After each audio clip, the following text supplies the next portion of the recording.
Hey data leaders, Les Muller here. I am here with Vanessa Galvany. Vanessa is the Director of Business Intelligence and Analytics at Liberty Global.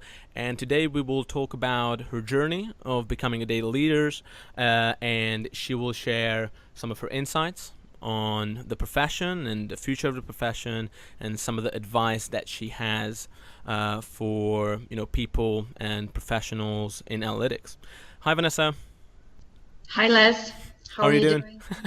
doing? Great, thanks. And I'm sure that many members of our audience already know you, but can you just introduce yourself and say a couple words for the audience members who are not yet familiar with your work? Yeah, sure. So I'm Vanessa Galvany. I've been in the field of business intelligence and analytics for about 15 years. So I joined, so my first job was in a marketing agency where we were doing some loyalty marketing. And that company basically gave me the opportunity to, already very early in my career, to get into the world of analytics, which is what I really enjoy, and I'm very passionate about it. And then basically things just happen naturally, like getting into different jobs and growing into the world of intelligence, which is evolving very rapidly.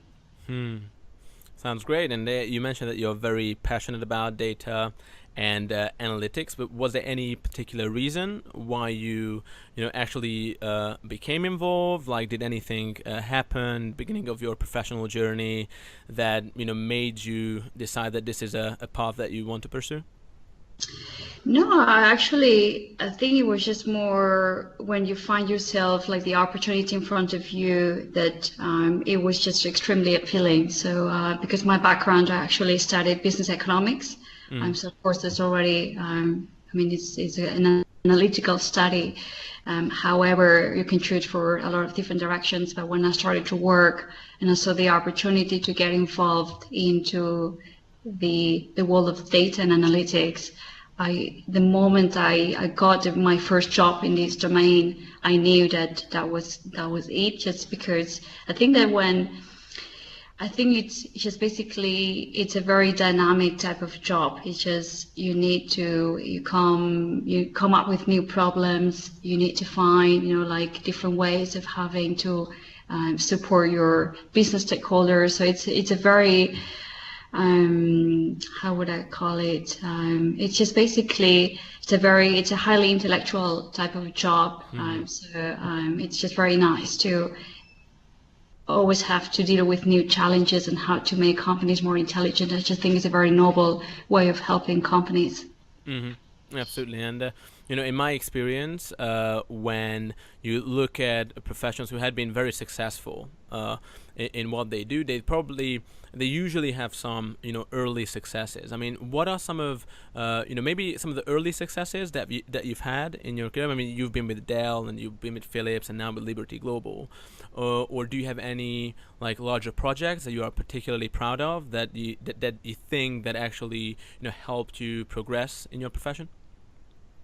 Certainly, I think Adele, of course, I was younger, so the level of influence would have been maybe a little bit smaller, but definitely I developed some really nice analytical applications. So I think it's quite nice when you can develop, let's say, new capabilities when it comes to analytics and intelligence. So I think that's very rewarding, but probably the biggest impact I had in my career was actually when I was at Philips, because I was already at director level, and I drove a lot of change in the way you actually need to manage marketing from a data-driven and intelligence perspective.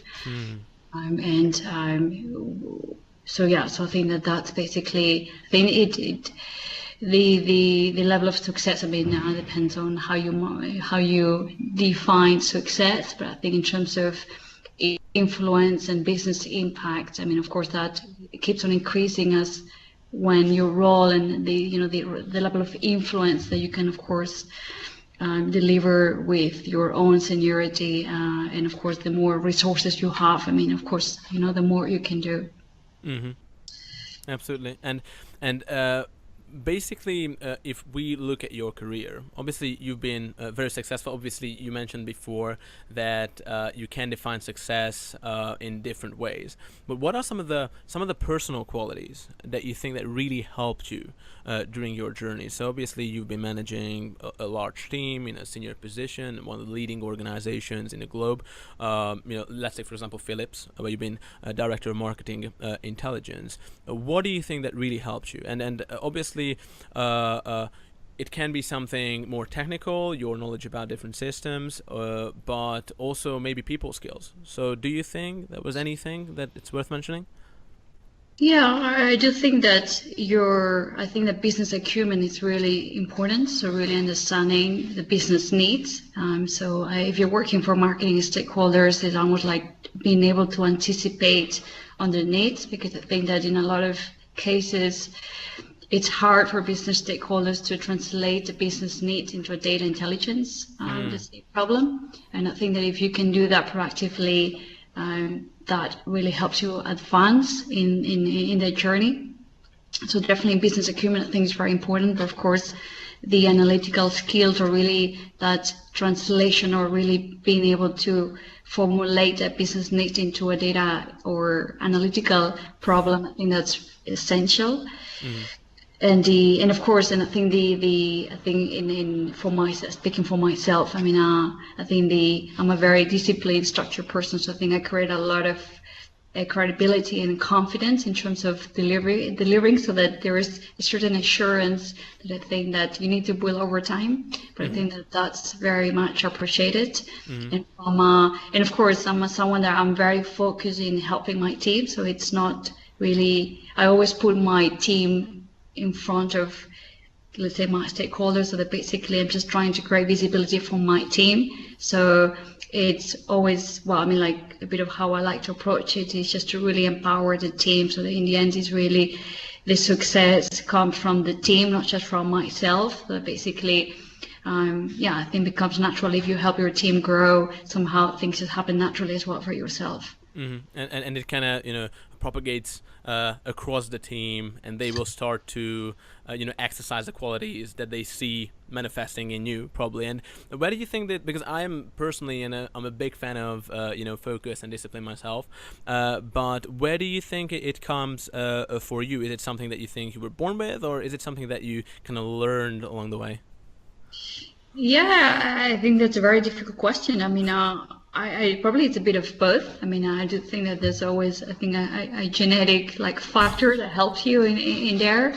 But I have to say that I think that also a bit of your experience in life, I think obviously that helps. And I think that when I was like really young, when I was going to primary school, I always had a lot of activities after school. So I think that I've always been so busy, let's say, doing a lot of activities. I think that, and my parents also like educated me with a lot of freedom. I think that you need to take a lot of responsibility and sort of ownership in terms of what you do as a child already. And I think that helps a lot in creating already structure for yourself and your own life.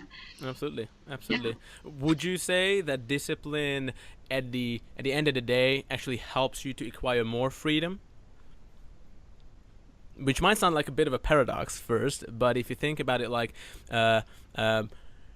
let's say you're a senior executive, right? And basically you have all the freedom that you need in order to manage a team successfully. But when it comes to focus and discipline, do you think that it actually works to your advantage in the long term, in terms of actually giving you more freedom to maybe innovate and implement new ideas? Like a good structure, does that actually allow you to do that? Yeah, I guess you would translate that into maybe the focus or the structure in the end has to translate into productivity. And I guess that if you are a highly productive individual, that would allow you, I think on one hand, when you're more senior, you have more flexibility in terms of how you schedule your working hours. And also, I think when you're highly productive, and of course, I mean, that depends on the days, but I mean, I think that forces you to also be able to allocate time to maybe, as you said, maybe more innovative or other activities which may not be so standard as part of your day-to-day work. So I think that's a quite interesting thought. Yeah.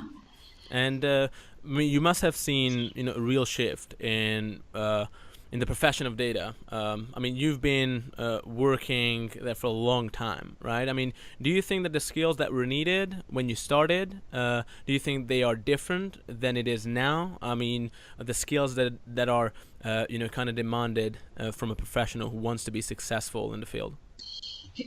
I think some have changed, but I think probably the core essence has not changed. In terms of when it comes to the analytical skills or being able to really translate data into an insight, and then the ability to bring that into an action into the business stakeholders, I think that remains the same.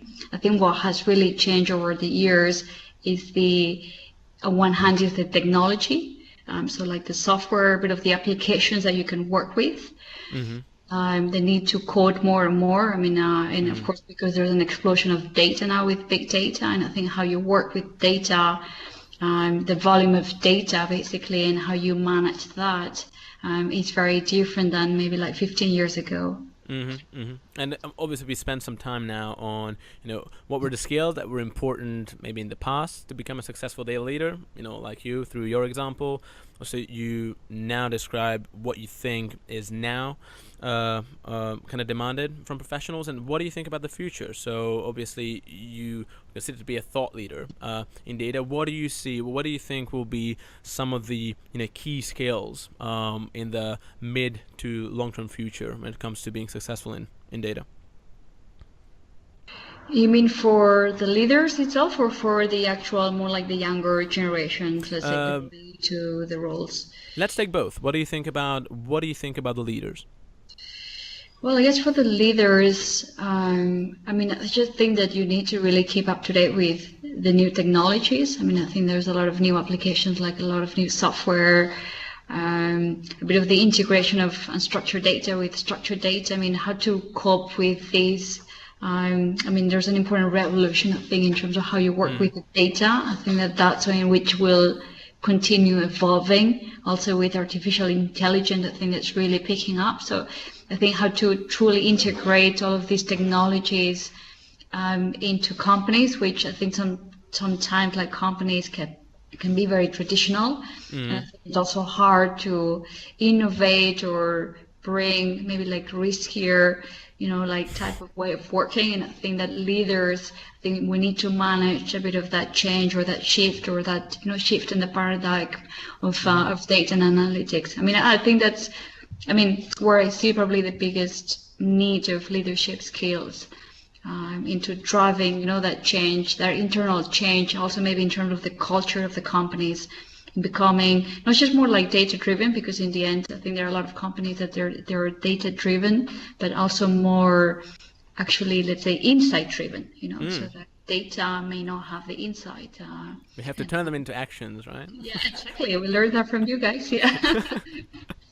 Yeah, I'm happy that you did, but I'm sure that you already came with wealth of experience and expertise. Actually, do you have like any? And we will spend some time on the advice that you would have maybe for the younger generation as well. But staying on this subject, I mean, do you have any interesting war stories that you might have in the past when you think about some of your successes of turning or steering a company towards being more data driven? I know that for most of the people that we speak with and we are involved with, this is always like the biggest challenge, and they're always very proud of some of their successes of actually changing a culture in an organization. I mean, do you have anything that you're particularly proud of? Yeah, sure. I mean, in my former job at Philips, I think, when you want to change, when you truly believe that that you have the right program, or that you think you can truly deliver business impact, I think you need to go for it. I mean, sometimes it's hard to justify that program without really showing any tangible results. So I actually initiated an important program program sort of under the table, so it was a bit of a secret program. I took an important risk because I was allocating resources from my team to work on a program that had not really been agreed with the business. But from former experience working in other companies, I knew that that was, what they needed, let's say, my stakeholders. So I think that that's an important risk that sometimes I think you need to take, but of course it has to be a really well measured risk. But I think in the end it really turned out, when you start really showing the results, in the end it became a global program, so it became like a standard that it became implemented across the entire company. So I think that sometimes on how you need to initiate this type of activities, it can be, it doesn't go in a very easy way. So it's not always easy to create that top-down approach. Sometimes you really need to start initiatives in a very bottom-up way, in a very secret, let's say, mode, which is really not ideal until you have some, like proof points, and you have some, especially when you're trying to sell a concept to stakeholders that they're not really experts in the field of data and analytics, or they have not seen a reality like that in the past. You need to become creative in terms of how you get that buy-in from senior stakeholders. And what kind of, you mentioned about how essential it is to to prove your progress and results. I mean, what kind of metrics have you used in the past to actually be successful with it, and actually pitch senior management successfully? So you mean in terms of metrics for, let's say, from a business impact, or? Yes. So basically, KPIs and metrics are always a very hot topic. Both in terms of how you optimize your own processes, but also how you use those metrics to kind of drive your plans forward. I mean, with data, if you think about it, I mean, do you have any advice maybe for executives when it comes to effectively using KPIs to further that progress? Well, let's say my experience with the marketing, let's say when you start really measuring, let's say, campaigns, let's say before you had any influence on that campaign or not. I mean, so there are certain activities, I think, for which it's very easy to measure the actual impact or intelligence in terms of either if you could create control groups, or you have a direct impact and you can measure the direct outcome in terms of marketing pipeline or revenue or margin. I mean, so that's obviously the ideal way in terms of that it becomes a very, very measurable and intangible impact. I think what is a little bit more difficult is how to, maybe from a change management or how you manage the BI or analytics organization, what should be the right KPIs. And I think on one hand, you definitely want to measure adoption to the analytics, to the actual data product or analytics that you're delivering to the business. So either from a usage or how much of your content is going into executive presentation. So there are different tricks on how you can measure that onboarding or buy-in from your work within the company. But from, I think it's also very important is how you measure maybe the growth of your, not just your team, but from the entire organization. I think that one is a bit more tricky, but certainly what I'm trying to do with my team is that everyone has a bit of a career plan, just making sure that everyone, has it filled in, that the actual personal objectives, that's very clear, measurable. But I think you need to adjust the KPIs according to the environment that you work. Certainly, I think based on my experience, it can be very different. Like the level of maturity or in terms of how data-driven is a company may also define or the type of KPIs that you need. So I don't think there is like a fixed list of KPIs for BI or analytics. It does make perfect sense. And by the way, now you are with Liberty Global. Liberty Global, most people will know Liberty Global, one of the biggest telecommunications companies in the world. You've been there for a couple months now, right? Can you just tell us a bit about this role and what you're working on at the moment? Yeah, so I've been now for about almost like 9 months. So I Okay. started the beginning of the year. So my role, actually, it's been a change in role because we are going through an important transformation of the BI and analytics capability at Liberty Global. So what we're trying to do is we're just trying to, so Liberty Global is a company that has bought, let's say, a lot of companies in the past. But they were not so active in terms of like truly integrating the operating model of the company and for the IT landscape. Or so we're trying to create a one business reality for the entire company. So my role is to really help create that foundation when it comes to how do you build, how do you develop a data strategy for the entire company? How do you create the right, let's say, BI infrastructure and reporting capability that can deliver that standardized, let's say, sort of truth when it comes to data and KPIs for the company. So it's it's very foundational. It's actually very large in terms of scope, but it's trying to set a very solid foundation when it comes to the BI capability.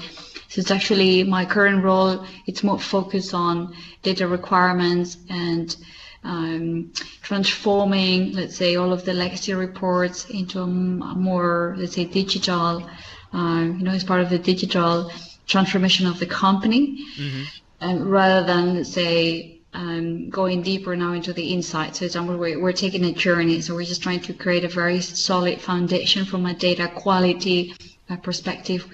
While of course we're trying to advance as well in our ability to create more advanced insights and analytics. And how different is this sector and industry for you compared to maybe some of your previous organizations? So, Dell and Philips, different organizational structures, different products, different processes, as I can imagine. What are some of the major differences?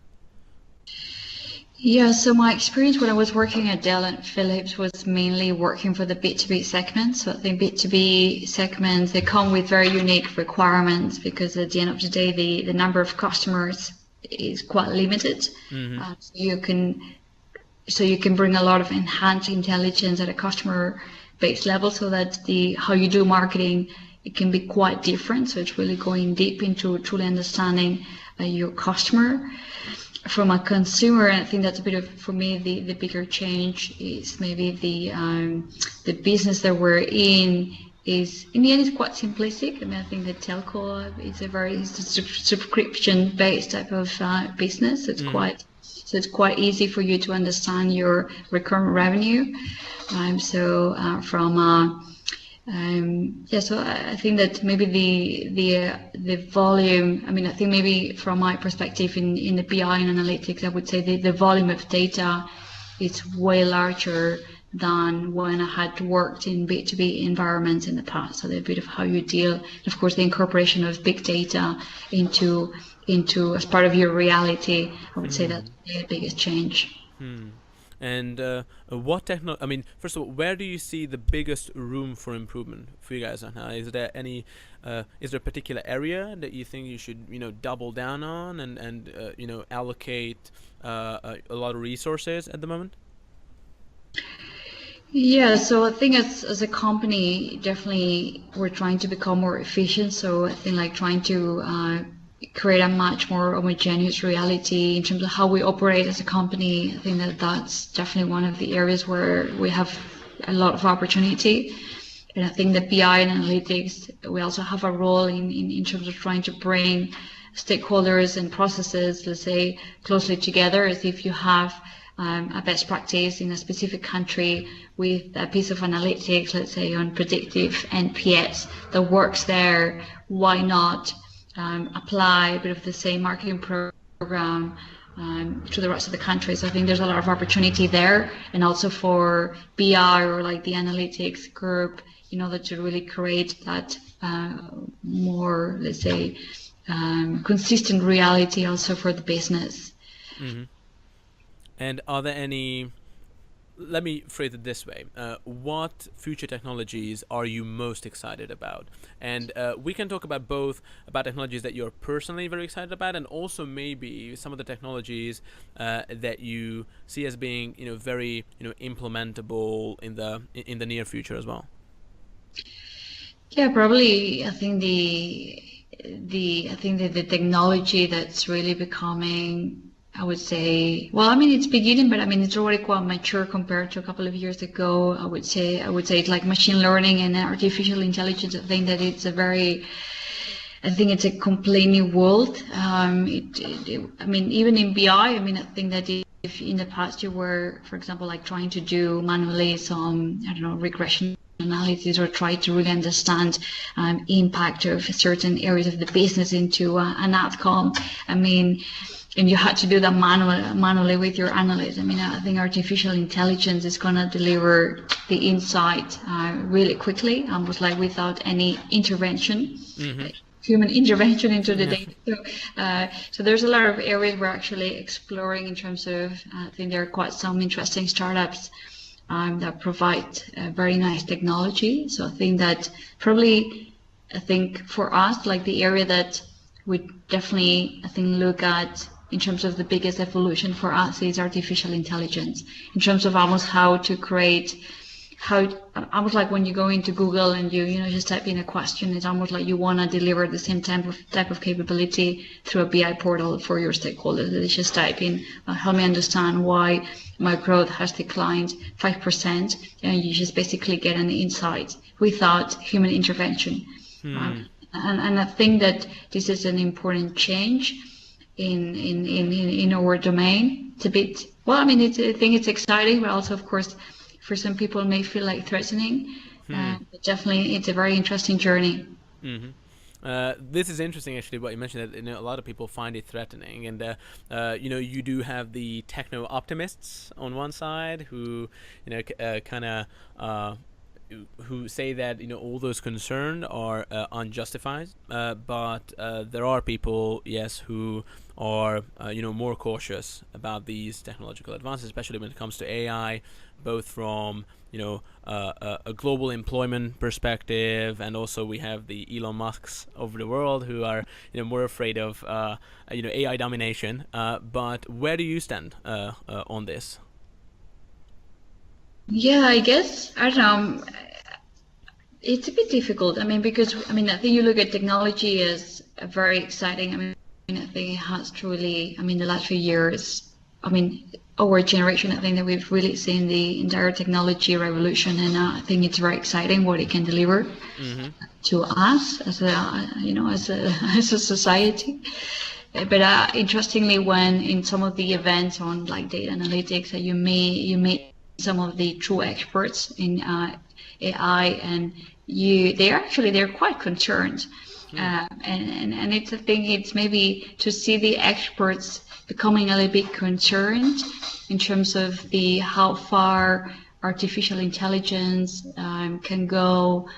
And how do you limit, how do you set maybe, let's say, the ethical borders, how do you start regulating that with governments? I just think there's a lot of areas which require a bit more thought, I don't know, from organizations like governments. I mean, I do think there's going to be an important revolution happening in the coming years, also in the workforce. No, I think they say in about, I don't know how many years, 10, 20 years, I think about 70% of the jobs will no longer exist as we know them today. So I think that we're starting an important change in the history of technology and mankind. So so it is let's see how it goes. Yes, it is unprecedented. And talking about governments and how they try to kind of gain control of what's happening. GDPR is obviously a very hot topic now. So, and along with the other EU data regulations that will be kind of enacted in 2018. What do you think about it? Do you think So just in general, what do you think about GDPR? Do you think it's something to be welcomed? Do you think it's something to be concerned about, especially if you are an executive at a large organization where basically everything that you do depends on what you can do with your customer data? Where do you stand on GDPR? Definitely, I do think that it's very important to govern the data and privacy in a very it's just to have very clear regulations in a very secure way. Yeah. Fair. Especially knowing, a bit of like the future capabilities are going to come with with the Internet of Things. There's just going to be so much data being generated that can be related back to an individual. That I do think it's very important to have that extremely well regulated. Absolutely. And just kind of tying back to my previous question about the skills that are needed from data professionals, because I just want to make sure that we actually touch that subject in the future. So what would your advice be for the young generation, like aspiring data leaders? What should they kind of watch out for? What kind of talents and skills should they spend more time cultivating? Yeah, it's an interesting question. Definitely. You always need to start with. I think there's a certain knowledge or skills that you need to have when it comes to the, let's say, data scientists. I think you need to. There are different roles within BI and analytics. So I think that you have maybe more like the traditional data architects. You may have the more like the business analysts. You have data scientists. So they all come with quite different skills. But I think that for each role, you need to have that knowledge in terms of the skill set to be able to perform that role.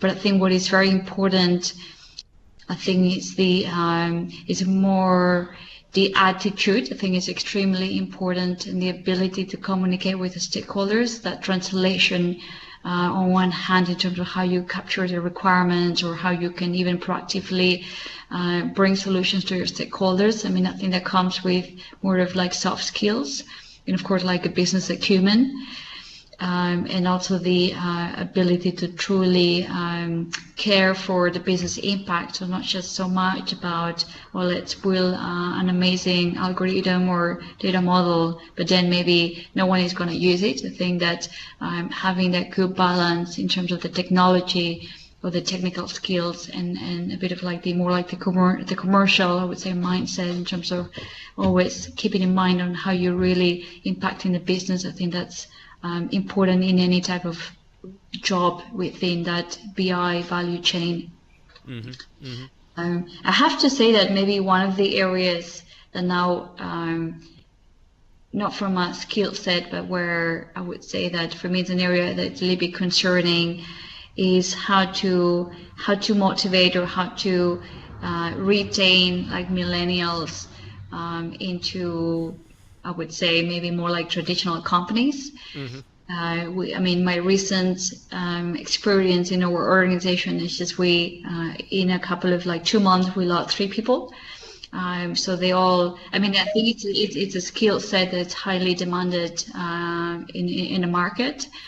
So I think